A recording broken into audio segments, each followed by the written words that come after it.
A sales tax hike is on the ballot in Wilson County. News Channel 5's Alexandra Cohen went out to a voting center today to gauge voters' opinions. We talked to nearly half a dozen voters here at the polls today. People who were voting for the sales tax hike are for it because it's going to help the schools. People who voted against it tell me they're already taxed enough. Downtown Lebanon was bustling with early voters today. Martha Salyer voted to increase the sales tax in Wilson County from 9.25 to 9.75%. It sounds like a good cause to me for schools, take care of the children. Voters against it didn't want to go on camera. Off camera, they said they're sick of being taxed. The finance director says Wilson County is growing. Where things get hairy is when we start dealing with, okay, now we need to build a $70 million school.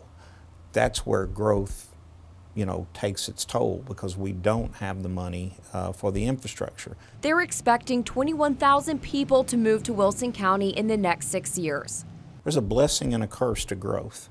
He expects they will need to build more schools in the future. In the last 6 years, we've added 2,600 students.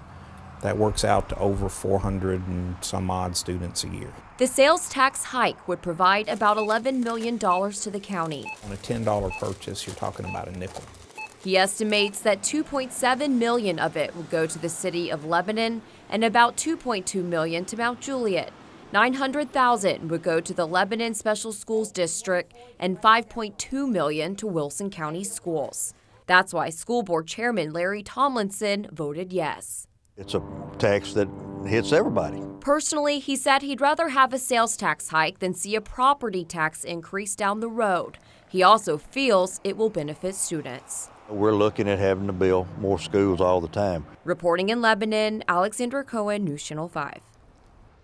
By the way, for comparison, Williamson and Rutherford counties already pay a 9.75% sales tax.